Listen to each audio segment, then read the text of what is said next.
Next year, you won't be able to move for Charles Darwin's 200th birthday celebration. I'm gearing up already, look. Yes. The evolutionary... Charles, you watching?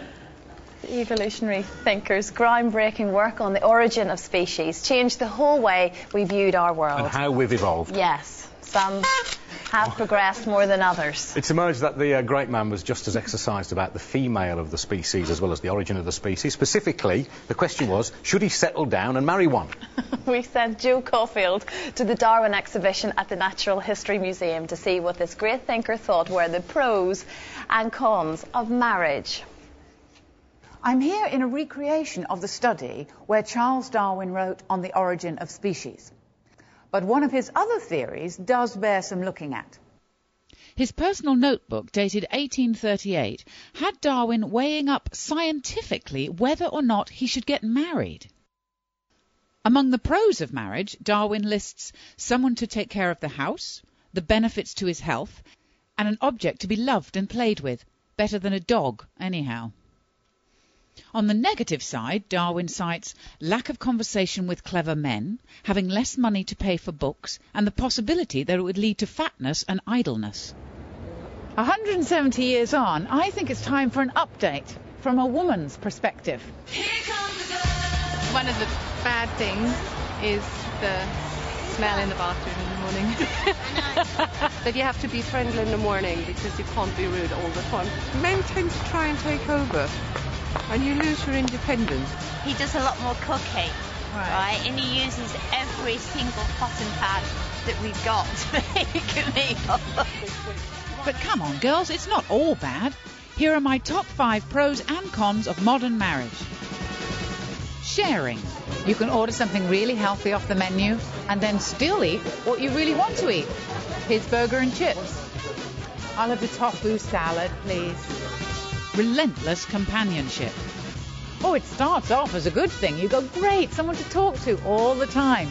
That very quickly becomes, shut up, I'm trying to watch CSI Miami. Now I'll never know why they die. Economy. You'll never have to buy razors again. You can just use his, and he doesn't mind. Lying. You'll have to constantly tell him that he still looks like this, that he's got his perfect fighting weight. Yeah. Perfect if he's going to fight another pot-bellied drunken idiot. A fall guy. If I get drunk at a party and insult someone, it's not me that gets slapped, it's him. It's like having your own stunt double. So it seems there are more pros than cons, which might explain why over 250,000 women get married in the UK each year. Even though, as Darwin proved, our husbands are very obviously descended from the great apes.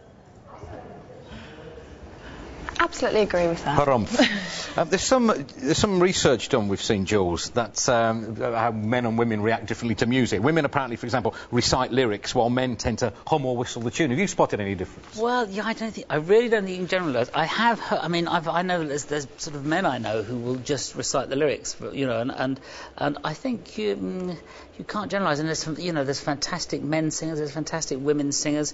I think it depends how it gets. I don't think music is the one thing where it's less, you know. I mean, you do get more, say, men interested in, let's just say, model engineering, as an example, and women more interested in, say, dolls' houses, generally. But with music, I don't want to. But in music, it's much more evenly based down. Well, Joe is here with us as well. Do you think music divides the sexes, Joe? I think since what you're saying about the lyrics, because I think men will remember everything because that's the thing they do. That's to do with collating, the memory thing, whereas women will remember one line and sing it constantly. And it is always an anthem and thing. It's about them. Yes, about them. Or it can be like Careless, who had that fantastic song, I Hate You So Much Right Now, that you could yell really loudly around the house. I shaved my legs for this. Yeah. That's a good one.